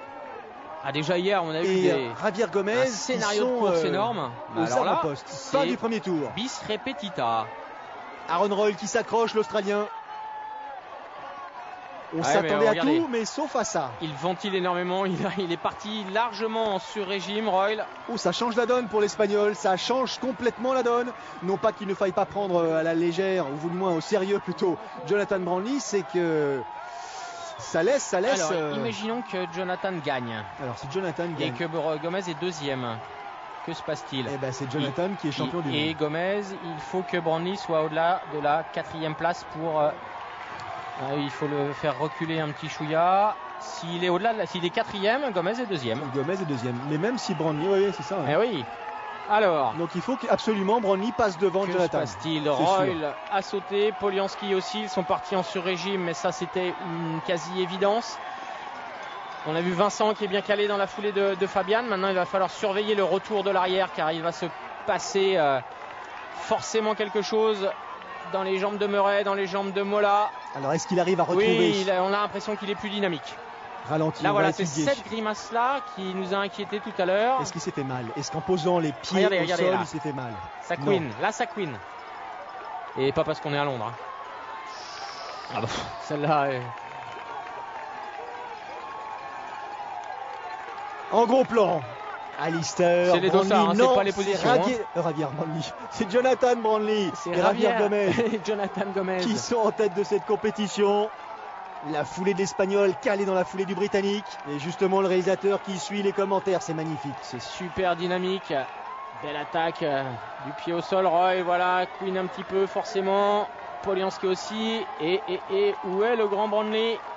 Il a disparu. Non, il est en train de revenir. Regarde. Il arrive là. Par contre, regardez derrière. Il y a beaucoup de monde. Donc forcément, Murray est dans le coin. Forcément, Mola aussi. On espère que le Lolo vide est dans le coin aussi. Voilà, il est en train de refaire. Il s'est refait à la cerise. Alors, qu'est-ce qui s'est passé? Tout à l'heure, au demi-tour, j'ai eu l'impression qu'il faisait un signe du doigt sur la tête en disant mais vous êtes timbré d'être parti aussi vite. Alors, je ne sais pas, parce que lui, il a quand même l'habitude de partir très très vite aussi. Mais là, il est en train de revenir sur Vincent Louis. Oh, ce serait monumental. Et la pluie qui fait son retour sur Hyde Park. Il faut qu'il se méfie Alistair, parce qu'il s'est déjà cassé la figure sur un demi-tour à pied. Et il approche Alistair. Regardez, sur la gauche, là, en retrait.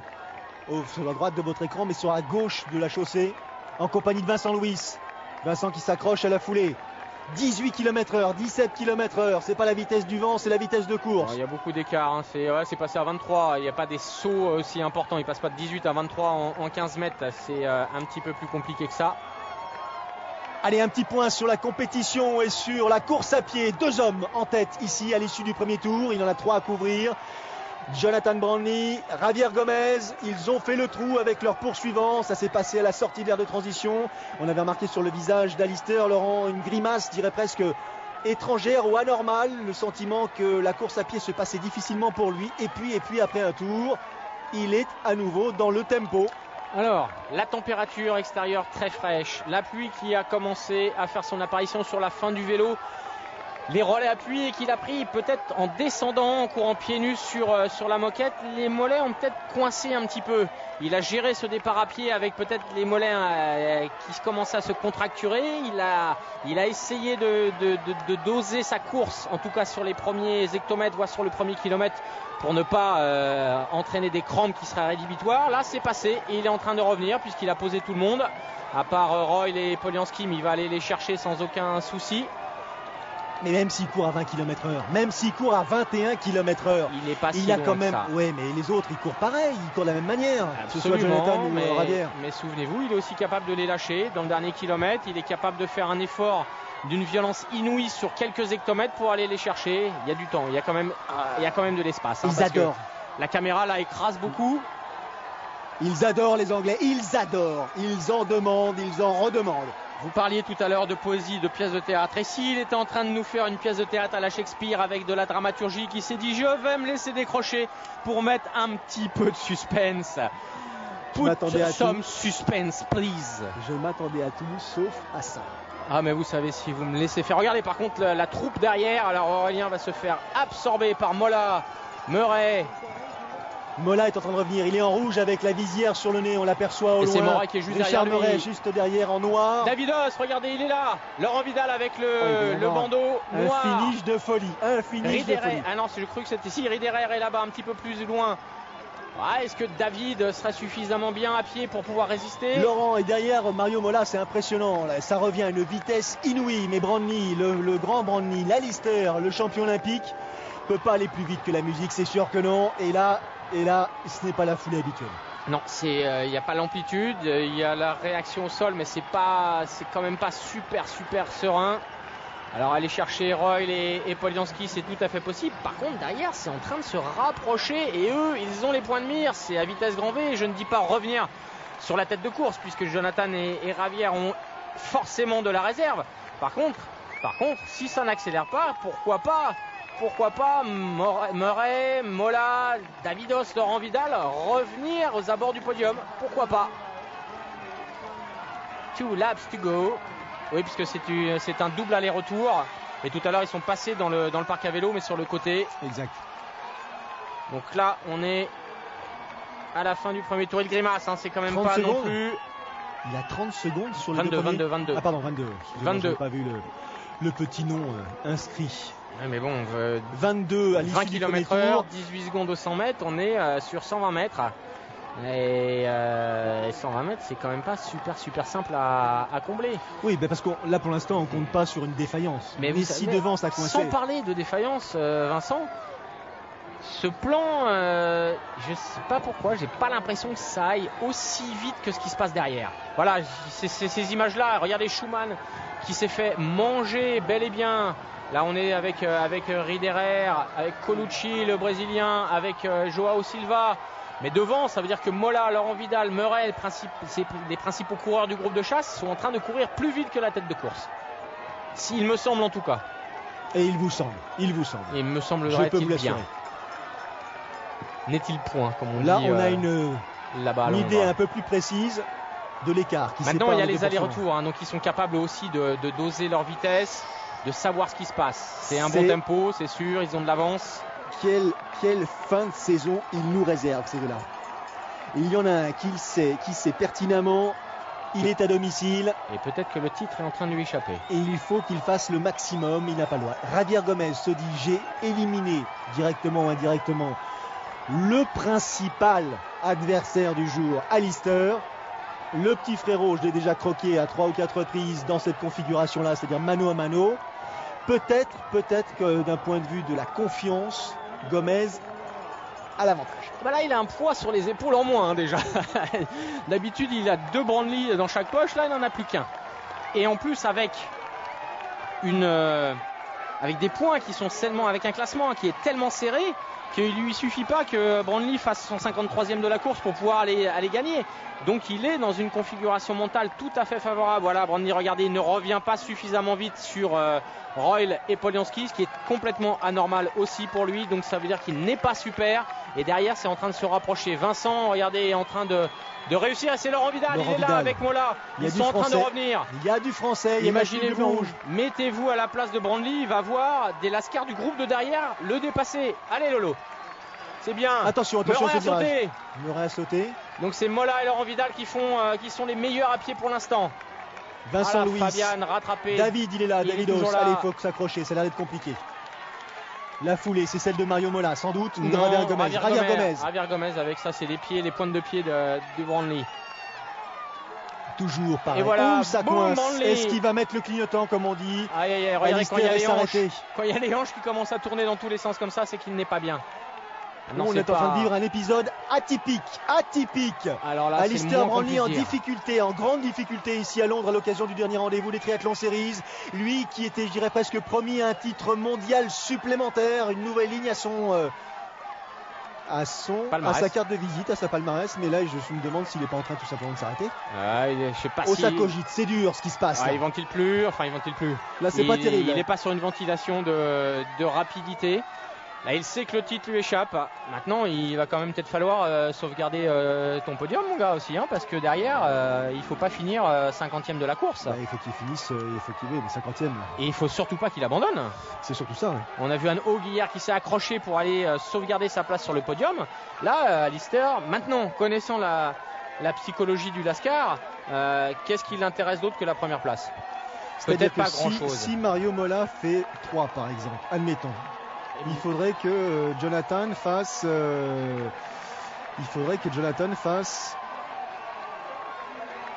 Au-delà de 10. Et il est parti pour faire au-delà de 10. Peut-être. Mais il faudrait que Mario Mola fasse 3. Fit 3. Et c'est parti pour. En tout cas, avec Laurent Vidal, ils sont en train de revenir. Ils vont aller chercher Vincent Louis, probablement Royle et Polianski, qui vont être dans la deuxième partie de course un peu en détresse. C'est une évidence.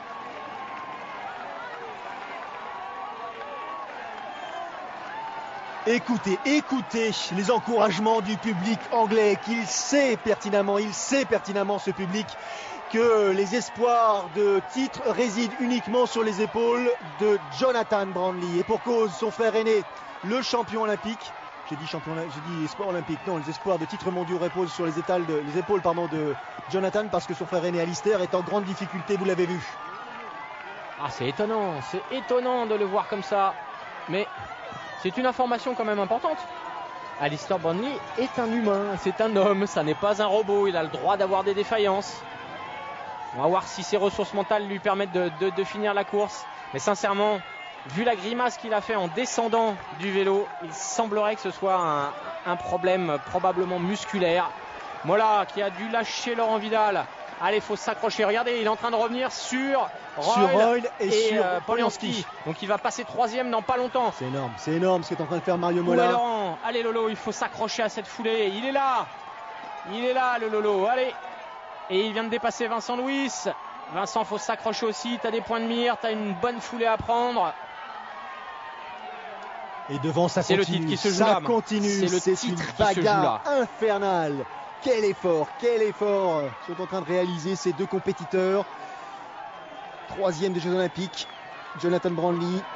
2e des Jeux Olympiques, Javier Gomez. Des titres mondiaux à l'appel, que ce soit effectivement en senior, en junior, en moins de 23, en sprint, en court, en long, non, pas en encore. Lunaire ou pas. Pas encore en long. Mais en long, Gomez, il commence à en avoir aussi. Il est capable de le faire, oui. Mais là, ce qui les intéresse tous les deux, c'est le titre mondial sur cette dernière étape des Triathlon Series 2013. Alors même si les années se suivent et ne se ressemblent pas, toujours est-il que la finale l'année dernière qui se tenait en Nouvelle-Zélande à Auckland était dans cette même configuration avec, si ma mémoire est bonne, quasiment la même météo. Exactement. Il faisait pas bien beau à Auckland ce jour-là et Gomez et Brownlee s'étaient réglés au sprint. Et nous dirigeons tranquillement et probablement vers cette configuration. Alors on sait que Jonathan, quand c'est sur un 5 km et on l'a vu à Hambourg, il n'y a pas si longtemps que ça, on l'a commenté en direct Vincent, il est costaud. Sur 10, et on l'a vu à Auckland aussi l'année dernière, il est peut-être un petit peu moins fort sur le temps de soutien long.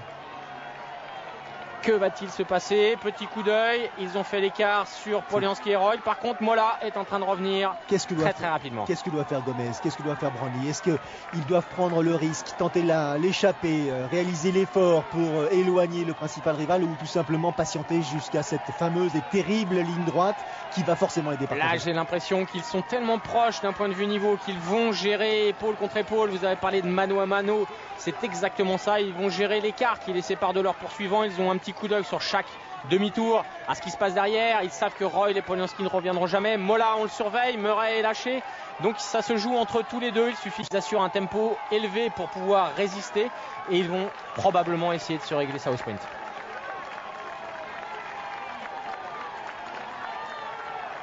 Jonathan Brownlee en tête, mais Alistair perdu à la dérive au milieu du peloton.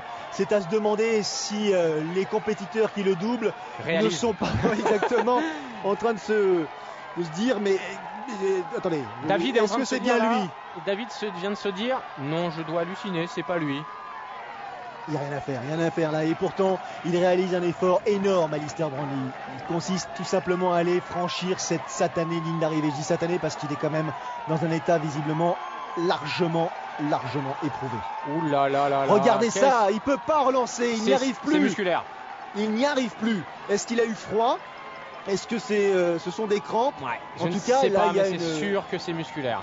Il n'arrive plus à tout simplement à réaliser une foulée complète. Regardez. Vous avez vu sa relance? Il s'est arrêté net. Même osseux. Il s'est arrêté net sur la relance et les relances. Ça y est. Attaque de Gomez. Ça y est. Javier Gomez, l'Espagnol, a pris l'initiative. Il a dépassé Jonathan Brownlee. Il faut dire que depuis le début, il s'était contenté de rester dans la foulée de l'Espagnol, de l'Anglais décidément. Mola qui va passer 3e. Deux Espagnols, attention, qui vont commencer à animer le podium. On s'attendait à 2 Anglais et un Espagnol, et on va peut-être avoir 2 Espagnols et un Anglais. Et vous voyez comme quoi Gomez a choisi une tactique différente. Ils vont sans doute se taquiner un petit peu. Javier Gomez, discret dans la foulée de Jonathan Brownlee depuis le début. Il a haussé le ton, Laurent. Il a haussé le ton. Mais ça répond à la question que vous m'avez posée. Ils étaient sur un tempo, mais ils étaient un tout petit peu en dedans. C'est pour ça que le groupe de chasse, et notamment Mola, gagnait du temps au fur et à mesure des hectomètres et des kilomètres qui passaient. Parce qu'ils étaient un tout petit chouïa. Ils n'étaient pas complètement à 100%, ni l'un ni l'autre. Et ils vont se titiller. Et non. Peut-être que nous aurons quand même un sprint, mais il va sans doute y avoir du mouvement dans ce dernier tour. Oh là là, et là il n'y a plus de réserve qui compte, il faut tout donner. Et à l'attitude de Javier Gomez, il est en train de, je dirais, régler sa hausse par rapport à l'attitude de son rival. Par contre, vous avez vu Vincent Louis qui reste avec Laurent Vidal. Si les deux Français continuent à travailler ensemble, ils vont peut-être réussir à aller chercher une 4e et 5e place. Pourquoi pas? Polianski est en train de lâcher. Il se sert de la foulée de Mola. En tout cas, il fait une belle course. Hein. Il fait une très très belle course. Derrière, il y a une tunique bleu-blanc-rouge qui est apparue furtivement. Il y en a deux. Ah, ça y est, Mario Mola a pris l'ascendant sur Dmitri Polianski. C'est pas non plus un charlot, Polianski, hein, il faut aller le chercher, mais bon. Il y a Aaron Royle aussi encore à aller chercher, mais Vincent et Laurent ne sont qu'à 6 secondes. Ils vont l'absorber. Polianski lâche Mola. Et ça s'est recalé sur un tempo un tout petit peu inférieur. Attention à ces virages, on le répète, on insiste. Petit coup d'œil. Mais on a vu durant les saisons précédentes et même cette année des virages qui se terminaient les fesses sur le sol. C'est pas le moment. Et là, ça cogite. Que dois-je faire? Dois-je continuer à conserver la première place, à imprimer ce tempo? Est-ce que je dois me limiter à rester dans la foulée? Est-ce que je peux faire autrement? Est-ce que je dois attendre? Il m'a battu à plusieurs reprises, je l'ai dominé. Ouh là là. Ça fait beaucoup de choses à gérer. Hein. Et vous vous souvenez ce que je vous ai dit il y a quelques semaines, la problématique de Gomez, c'est Brandly multiplié par 2. Là, on est sur, il n'y en a plus qu'un. Maintenant, ils sont costauds tous les deux et Gomez sait très bien que le petit différentiel qui le séparait des deux Brandly, c'était quelques petites poignées de secondes sur ce 10 km final de course à pied. A-t-il rehaussé son entraînement? A-t-il travaillé différemment pour pouvoir les rehausser? Quand on voit la course qu'il a fait à Stockholm, on peut peut-être le penser. Et là, il s'est débarrassé du grand Brandly. Il a le petit. Il a déjà été dans cette situation. Il grimace un tout petit peu. Par contre, la ventilation a l'air correcte. Il l'a attaqué. Il l'a attaqué pour lui dire attends, j'ai fait des progrès à pied, mon gars. Je suis là aussi. Et courir en tête de la course, super, très bien. C'est mieux, c'est mieux quand même. Hein. Oui, mais dans le même temps, derrière, il démarre quand il veut. On le voit pas. Il l'a fait tout à l'heure. Il lui a montré qu'à n'importe quel moment, il pouvait effectivement, en 2-3 mouvements. A contrario, Jonathan lui a fait voir qu'il était capable de rentrer. C'est vrai aussi. Donc on est en train de jouer au chat, à la souris. C'est un jeu de poker menteur. Mola ne reviendra pas. Par contre, il fait une course remarquable. On a l'habitude de voir ses temps canons à pied. Il est là pour la 3e place. Mais les Français seront là pour 4 et 5 à mon avis parce qu'ils vont prendre le Polianski. Ah, c'est possible. C'est tout à fait possible. Maintenant, on n'a pas vu Aaron Royle, mais il va se faire absorber probablement par les deux Français. Incroyable et regardez cet scénario engouement sur le bord de la route. Ah, c'est sympa de pouvoir courir dans ces conditions. Jonathan Brandly devant Javier Gomez. Ils sont en tête de cette dernière étape des Triathlon Series. Ils ont fait l'écart avec leurs poursuivants et notamment avec Alistair qui est perdu. Il est beaucoup plus loin en réelle difficulté. Il lutte pour aller jusqu'à la ligne d'arrivée. Le titre mondial se joue entre ces deux hommes. Actuellement au classement général, Jonathan Brandly est 2e et Javier Gomez 3e. Il y a seulement 65 points qui séparent les deux individus. C'est rien, ça veut dire 65 plus que la différence entre le premier et le deuxième sur les points majorés.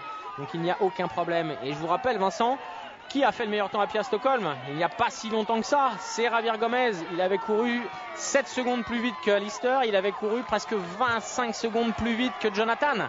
Bon, il était revenu un petit peu derrière, bien sûr. Il les avait en point de mire. Mais toujours est-il qu'il est là. Il est costaud. Ouh là là, il lui en veut. Voilà, c'est bien ce qui m'avait semblé. Il a fait du style, ça va pas la tête ou je sais pas quoi. Et c'est pour ça que tout à l'heure j'étais content de dire qu'ils ne s'entraînaient plus ensemble parce qu'il voulait s'émanciper, il voulait son indépendance, Jonathan Brandly. Et là, il vient de faire un coup pendable à son frère aîné. Oui, mais quoi? Est-ce que vous l'avez vu? Ça m'a échappé en tout cas. Je non, dois mais bien peut-être avouer. qu'il y avait une stratégie de course que son frère avait cru imposer ou établir, et que le plus jeune des deux a tout simplement balancé de manière peut-être pas très élégante, mais en tout cas de manière efficace. Ouais, mais bon, en tout cas, nous, on est ravis. Toujours est-il qu'il a forcément des problèmes parce qu'au pire, il aura maintenu l'écart. Allez, 37 secondes entre les deux premiers, Mario Mola. Tout à l'heure, c'était 22-25 secondes.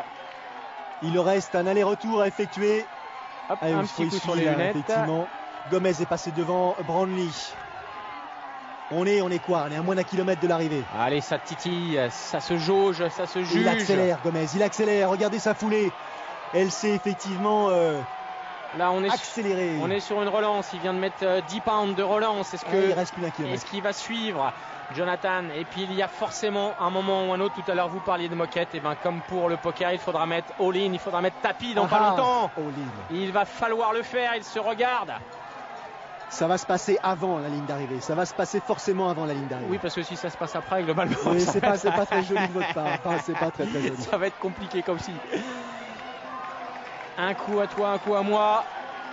Attention, il y a quoi cette puce là qui se défait? Non, c'est le scratch qui est un petit peu ouvert. Regardez, ils ont remis un petit quelque chose. Tranquillement, insensiblement. Écoutez les encouragements. Alors il est à domicile, Jonathan. Laurent, là, ils sont allés à 19 km/h. Oui, on peut même dire un peu plus. Ils sont avec un rythme cardiaque bionique. Bionique. Ils respirent une fois tous les 800 mètres. C'est vraiment... Là, c'est un combat. Ah bah, c'est le moins qu'on puisse dire. Vous avez parlé de mano à mano. On est exactement dans cette chose-là. On est sur du poker menteur. On est sur du test. Et on est tellement au niveau de quasiment sur la rupture qu'il suffit. L'état peut changer voilà, j'ai du mal à dire ça. Hein. Très vite, on va dire, oui. De façon imperceptible. Voilà. Et en quelques centaines de mètres, eh bien, on peut se sentir un tout petit peu mieux, ce qui a peut-être été le cas de Gomez tout à l'heure quand il a accéléré, et puis est obligé de ralentir et de subir le contre-coup, de subir l'accélération de l'adversaire. On est vraiment sur du très haut niveau, je vous l'ai dit tout à l'heure, le très haut niveau, ça se règle sur des détails, ça se joue sur des détails. On parlait d'élastique, la corde est tendue au maximum, laquelle va rompre en premier, ou qui va faire rompre celle de l'autre en premier. Et on va regarder précisément les visages, regardez les yeux, regardez les yeux lèvres. de Gomez, ça va être compliqué. Non mais regardez ces visages. Il vous donne des informations. Attention à ce virage, attention à ces relances, parce que là vraiment les appuis sont très très importants. Personne n'a testé l'autre sur la relance, ça aurait pu être un endroit décisif, ça n'est pas le cas. Ils se sont attaqués mutuellement. Ils ne cherchent pas à prendre l'intérieur, ce n'est pas réalisable, c'est trop dangereux. Alors Mola Polianski toujours là, mais les Français. Ah, et c'est Vincent Louis qui a l'air d'être le mieux sur la gauche là-bas. Ouais. Légèrement, peut-être légèrement devant. C'est vite dit. Ouais. En tout cas, ils sont aux avant-postes, les Français, et ils permettent d'animer cette tête de course. En tout cas, on a des scénarios de fou. Fabuleux. Que ce soit hier ou aujourd'hui. L'année dernière, pareil. Arrêtez, monsieur, vous risquez l'accident. Ceci dit, il a une belle foulée, notre ami là-bas, quand même, hein, malgré tout. Le relais du vélo, et même le vélo, il va abandonner rapidement. 20 km/h, après avoir réalisé 40 km à vélo. Et 1500 mètres dans l'eau. Avec une vitesse assez importante. Ah bon, on avait vu le compteur qui défilait tout à l'heure, qui s'égrenait entre 40 et 45 km/h. Je cherchais précisément la vitesse, je ne la trouve pas, je vais finir par mettre la main dessus. C'est pas ce qui nous intéresse. Dans l'instant présent, ça accélère un petit peu, regardez. C'est cette accélération, Laurent, vous l'avez effectivement marqué. Mais c'est sûr, on le voit aux attitudes, Gomez qui reprend l'attaque. En rouge, il est facile effectivement à voir. Javier Gomez, Jonathan Brandlin ne s'en laisse pas compter immédiatement. Regardez, il hausse le ton. Les derniers 400 mètres. Les derniers 400 mètres, voilà, ralenti, c'était un petit test, une petite banderille. Il est espagnol. Vous parliez de cyclisme tout à l'heure, il faut effectivement associer les images entre elles, c'est exactement ça. 300 mètres, 54 secondes à 20 km/h, moins de 50 secondes de course. Attention à ne pas se laisser surprendre par une accélération. Gomez là qui jette un petit coup d'œil tranquille. Ça de nouveau ralentit tranquille. On sait que ça va se passer dans les 150 derniers mètres. Regardez ça ne compte plus. La vitesse a diminué, elle a presque chuté. Et ça y est. De Brandley. Jonathan, c'est le premier à porter les stockades. Elle n'est pas décisive, elle n'est pas du tout décisive. Dans la foulée, dans l'aspiration. Regardez Brandley sur la gauche, il y avait Alistair, il a encouragé son frère malgré tout. Jonathan qui se porte devant Ravière pour essayer effectivement de l'empêcher de franchir. Vous avez vu Brandley qui a encouragé son petit frère. Ah, Laurent, regardez. Alors il y a quoi? Il y a une petite foulée. Il passera pas à droite, sinon il risque l'accident sur les barrières. Sûr. Il le sait, Jonathan. C'est pour ça qu'il est là. C'est parce qu'il sait pertinemment qu'il ne peut passer que de l'autre côté. C'est intelligent et ça réaccélère. Allez, que va faire l'Espagnol? Il lui donne le virage le plus large à franchir. On est sur la moquette. Tactiquement intelligent. Est-ce qu'il va réussir à dominer l'Espagnol jusqu'au bout? J'ai l'impression qu'il y parvient. Javier Gomez donne tout. Non, il revient.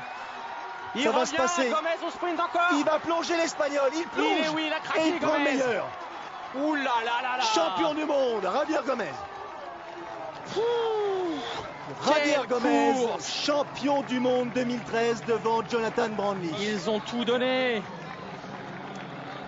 Et il a vaincu. Il a encore vaincu comme l'année dernière au sprint. Malgré les attaques, ça s'est joué dans la dernière ligne droite. Quelle fin de parcours absolument incroyable, Oh là là. dantesque. Laissez-nous respirer. Jonathan Brownlee est en train d'essayer de récupérer. Ça y est, il a récupéré. Il a le sourire. Gomez, lui, il a récupéré plus vite et pour cause, il s'impose. Et donc, Il s'impose et il s'impose. il s'impose. Il devient le champion du monde, à nouveau champion du monde 2013. Mario Mola prend la 3e place. Et Polianski a résisté. Dmitri Polianski Il a est trouvé les toujours là. ressources utiles pour Vincent Louis, je vous l'avais dit, il a 4e lâché place. Laurent Vidal. 4e place pour Polianski, 5e place pour Vincent Louis. Et 6e pour Laurent Vidal. Oui, a priori, oui. Et oui, 2 Espagnols, un Anglais. D'habitude, c'était au jeu, ça avait été l'Espagnol encadré par 2 Anglais. Là, c'est un Anglais encadré par 2 Espagnols. Quelle course monumentale, quel finish Bravo, éblouissant Vincent. de la part de ces 2 protagonistes. Les 2 Français, 5 et 6e. Voilà, très très bien. Aaron Royal qui a bien résisté. Javier Gomez, champion du monde 2013. Et puis Javier Gomez, David nouveau Oz, patron 12e. du triathlon international. 5 Français dans les 12. Magnifique épilogue, magnifique dernière étape des triathlon series.